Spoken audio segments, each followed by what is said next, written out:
Earl Anything number 26, and thank you for joining today. Your questions make this show. Today we've got a bunch of different questions.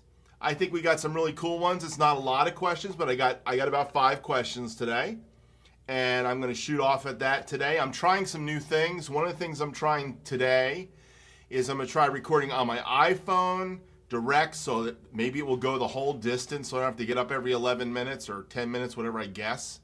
The other thing I'm doing is I'm using my camera. I'm going to try not to use my camera audio. I'm going to try to use my overhead audio. So hopefully my overheads are picking up what I'm saying well enough today. So I'm running it in Logic, and then we're going to try to sync it in Final Cut. Lots of cool things happening in the studio this month. The month of August is a really exciting time. I did a recording session last weekend, so I did some recording of a band. That's kind of a cool mix project and recording project. It's going to be a couple months in the making. I just started an album project for my friend Joe West and his wife Karen, and I recorded the first track called Broken.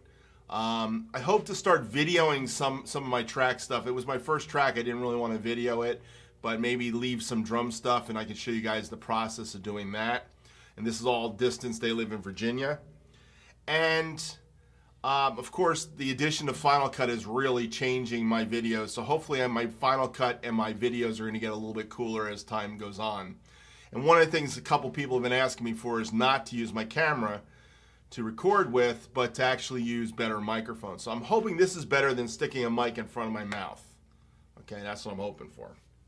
All right, so let's jump right on in.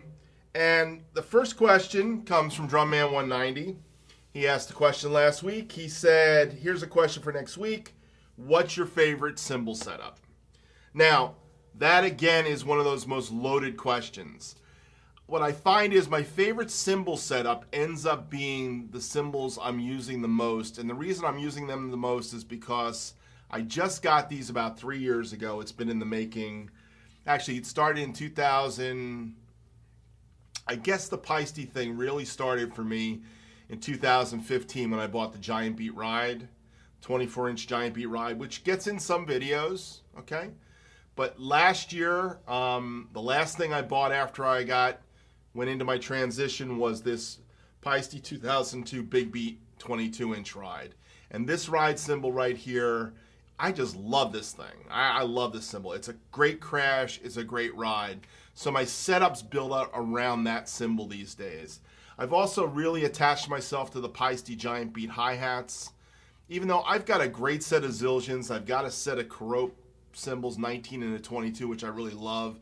And I have my long, good friend Sabian 19-inch medium heavy ride, a 20-inch medium ride, HH, with some HH crashes, an 18 and a 17 and a 16 and a set of 13-inch hats. So I've got a full set of Sabians. I got a nice set of Zildjian jazz cymbals that I really like.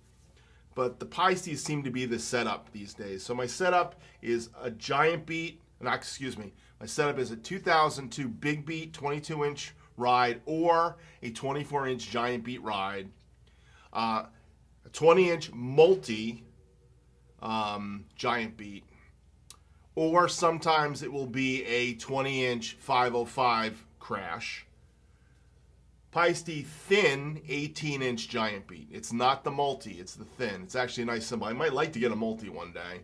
And my 16-inch 2002 thin crash. It's a thin 16-inch crash. And the 18-inch Peisty 2002 China type. And these are basically my favorite cymbals that you'll see on most of my videos. So that's what I've gone to. To be honest, it all depends on what I'm doing. But I have found that the Peisties just sit in the mix. And these are B8 Peisties. Okay? So, great question, William, as usual. Now, I had another question about cymbals, and I'm going to go to that next. Brian Corey asked me a question. You seem to know a lot about B8 cymbals. These are all B8s. What kind of lines does Peisty make for B20 cymbals? Now, the B20 cymbals that Peisty has made over the years have been, I believe it's 4 lines. 4 lines. This is 3, 4. One is the 602s. The Formula 602 cymbals, introduced in the 50s, late 50s, early 60s, was the first B20 cymbal that Paiste made. And they are the classic Paiste B20 sound. Now, their B20 cymbals do not sound like Zildjian's. They have a cleaner, airier, slightly brighter kind of thing going on for some reason. But by the end of the 70s, Paiste was going for that darker cymbal, and they created the sound creation line. And that came out of Jack DeJohnette's influence on Paiste, because he was a Paiste player back in the late 70s. And he had them create a 602 Dark Ride. And the 602 Dark Ride led to the creation of the sound creation B20 cymbals, which came out of the 602s. And the sound creations are coveted B20 cymbals. Really are coveted B20 cymbals. Now, the heyday for the 602 line, I think, as a player for me, was when they came to the blue labeled 602s of the early 80s. And I thought they were making some really great 602 cymbals.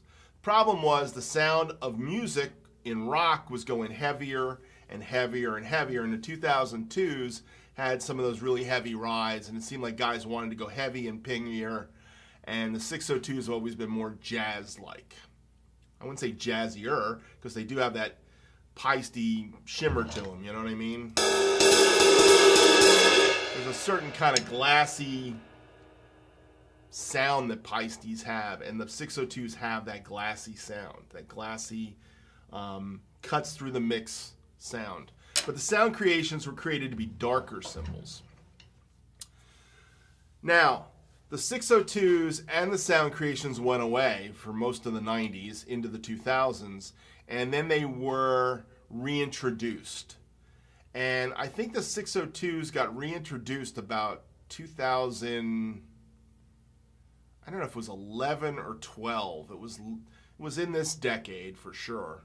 And when the 602s were reintroduced, they created another line of 602s called the Modern Essentials, and that was basically made for Vinnie Colaiuta in 2013.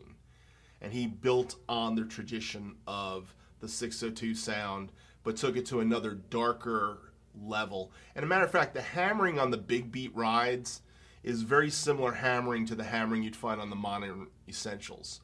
So the Paiste 2002 big beats really have a kind of slightly darker, thinner thing that's more in line with the 602 Modern Essential hammering pattern and lathing pattern a little bit.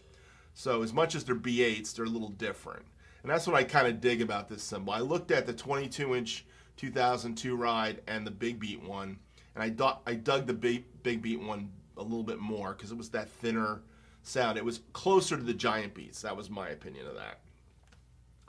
Now, that's kind of the B8, the B20 thing into the 602s. The other line of cymbals that Paiste introduced that were B20 was something called the 20s, the Paiste 20s. And in the Paiste 20s, it became the Masters series. So I think the Paiste 20s are gone right now, and they've gone into the Paiste Masters. But it's basically the same B20 alloy that was created for Paiste. And I heard that they were actually getting the blanks for it from Turkey or Istanbul. So we're getting it from somebody in Turkey was making the blanks for them and sending it to them. And then they were rolling it and putting the cup in it and doing the Paiste thing on it. So I don't know if that's true or not, but that was the vibe that we got in the original documentation of the Paiste 20s. I really thought I was going to buy some Paiste 20s.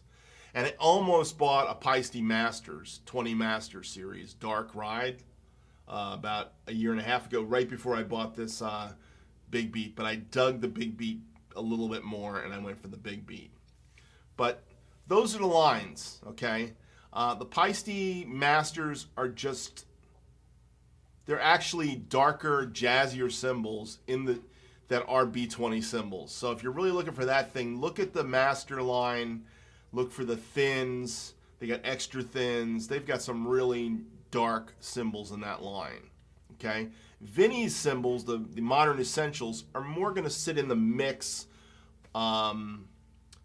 A little bit more, it's modern. I mean, he's a session guy, so he has to have cymbals that are going to cut through. Whenever you see him doing a jazz thing like Herbie Hancock or something, you'll watch him bring the Paiste traditionals out, which are B20 or B15. I never know which one it is, really. It's the secret Paiste alloy that all the Paiste signatures are made with, or the dark energy rides are made with, or the traditionals are made with. And it's a different alloy, and I've told you this before, I cracked that alloy. So I have a traditional 16-inch thin, extra thin crash that I've cracked, or I dented up really bad. But if you see Vinny playing with those cymbals, you see them all kind of dented up. That's that Paiste B15 alloy stuff. So hope that helps, Brian. But that's the gist of the Paiste mystery on that one. All right, the next one comes from Bill Morehouse. And Bill wrote, do you ever have moments when you realize that you've fallen behind on some part of your practice? And if so, what part of your playing starts to give you issues and gives you the signal that you need to reinvigorate your practice routine? Okay, Bill, I'm going to give it a shot at this one. I wish that I had a real good practice routine.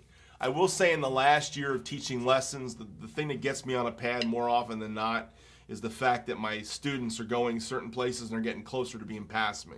So I will start working on my hands. That's one of the things that reinvigorates me to do a little work on something. I don't do as much practice as I should. I do more playing. I enjoy playing over practice. I do this thing that Billy Ward calls practice playing, where I'll try to do licks and then try to repeat the lick and then and it's usually a stream of consciousness thing for me. I don't spend a lot of time on exercises or rudiments or anything. I wish I did. I wish I had that kind of time to just sit there and practice rudiments. When I do practice rudiments, I practice double stroke rolls, single stroke rolls, paradiddles. Paradiddle diddles are my favorite lick in the world. I throw in everywhere, it seems like. I like flam taps and those kinds of things. And by the way, I think I'm answering Steve Cox's question because he asked me what my favorite rudiments were. So rather than read it off my iPad, I'm just going to go Steve Cox drums. He asked me a question about what my favorite rudiments were. I would say, singles, doubles, paradiddles, single paradiddles mostly. I try to do double paradiddles and triple paradiddles, but then I start going into paradiddle diddles and I give up for some reason after a couple measures of it. I like doing flam taps. I like. Sometimes I'll work on the flam triplets. Some guys call them Swiss triplets, I'll do Radamacues.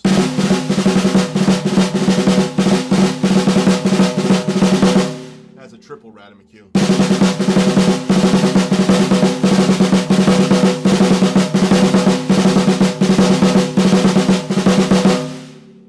So those are things that every once in a while I pull out rudimentally and work on. Sometimes I'll pull out the Nard book and try to do some reading exercises.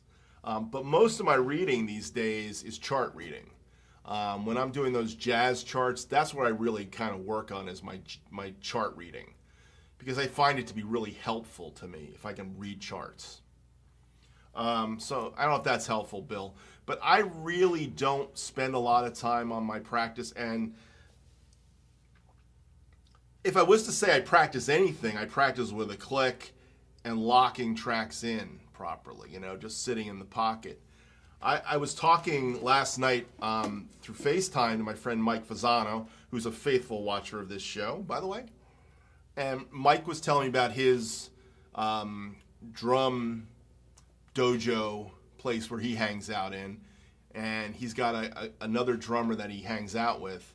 And he was saying how this drummer just spends all his time just playing one 1 and 3, 2 and 4, and records himself to see how different it sounds. And this guy's a session guy. He's played on a lot of famous sessions. I'm not going to throw any names today other than Mike's. But, you know, truthfully, you can spend hours just working on your time with a click. Sometimes what I do with a click is I'll put a click on, and then I'll take the click on for 8 bars, out for 8 bars, then come back in and another 8 bars. This is a practice trick my friend Steve Dupree told me, who is great with a click track. And basically I'll loop that with the click, 8 bars without a click, then I'll loop it and I'll record it. And basically what I'm doing is seeing if I can come back in on the click and not move. That's a great pattern thing to work on for like working with a click. And you do it at slower tempos. I'm talking like 60 on the quarter note. That playing 60 on a quarter note without subdivisions is a lot harder than you might ever want to think. 60, 70, those tempos that are really hard to do. Fast is easier with a click, believe it or not, than slow. Slow is where you start running into problems. That's why most of the time when I'm recording a track with a click in the studio that has to be on, dead on, I'm going to subdivide that click. Make it 16th notes or 8th notes because truthfully, I don't want to think about the spaces that much. You know, that's what I'm looking at. But Bill, I hope that gives you some practice ideas and kind of how I practice on things. I don't practice as much as I should is what I'm admitting to. I'm not going to lie to anybody, you know?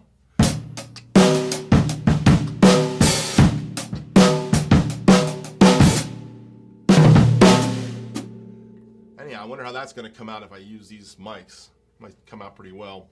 So Steve Cox, I answered yours, and I answered Bill Morehouse's, which leaves me one more question today. And that question is from 2112 Drums. And by the way, he's asking me this question because I said, please ask me this question because I thought it would be a cool story. He said, have you ever made or played a Suitcase kick drum or drum set? Now, I'm going to throw a shout out to my friend 2112 Drums who faithfully watches this show and asks questions. Check his channel out, okay? Not because he does these great drum covers, but because he has the ability to build things. He's one of those R. David guys. If any of you guys that know R. David likes to build stuff, I see 2112 as a budding R. David, okay? He's built a pancake drum kit out of some drums he found at the Salvation Army or something.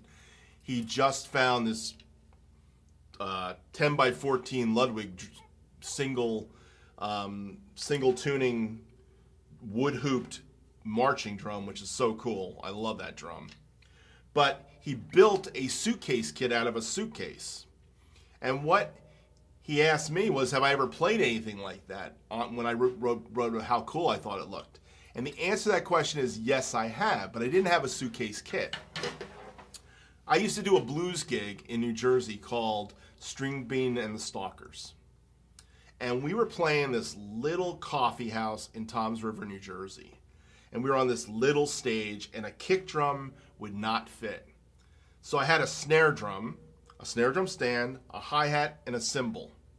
And rather than bringing the kick drum in, because I would have to push people off the stage to put the kick drum in, I sat deep in the corner. I was deep in the corner, wedged in there, and I had a snare drum fibre case, okay? And I had this little metal part in my trap case, and it was part of a DW pedal. The early double bass drum pedals had this bracket on it that you could slide and make adjustments on. Well, that little angle bracket was a perfect anchor point for a bass drum pedal. So I slipped it on the strap on the snare case, and I put the snare case up against the bass player who was sitting in a wooden chair right in front of me. And I had my kick pedal hitting this 14 by 14 case. Because it was 14 by 14. It was a square snare drum case, okay? And it was like dead. And it was the coolest sound. I played the whole gig that way with that, a snare drum, a hi-hat, and a cymbal. Whole night, 3 hours with these guys playing blues with just that. And it really was a lot of fun to play and had a cool sound to it. There was no miking in the room, but people kept looking like, where's that kick drum sound coming from. And it was all coming from me hitting that snare case. The bass player loved it because he felt every single punch of my kick drum. Every time I hit it, it went right through his chair. So we had a lot of fun that night. It was a fun, groovy night. And it's kind of like playing on a box, you know, when you get to play on a box for the first time. You can make some really cool things. Today, guys would use a cajon. They get a better, deeper sound probably out of a cajon with a pedal. A lot of guys are into that. But this was like 1997, 8, 9, I don't know, somewhere in the late 90s. It was a fun gig. Had a lot of fun with it. So it's fun to try new stuff, and it's fun to try stuff that you can experiment with and get cool sounds out of. Anyhow, this was fun kind of just doing the show straight up. I hope that the camera worked properly and my phone didn't just die or something and decide not to record it all. Thank you for watching Ask Earl Anything. Your questions make the show. The more questions I have, the more fun it is. Thank you, Steve Cox, 2112 Drums, Bill Morehouse, Drumman 190, and I'm drawing a blank on my other. Brian Corey. Thank you guys all for being a part of this week's show. I do appreciate that. Have a great week. See ya. Bye.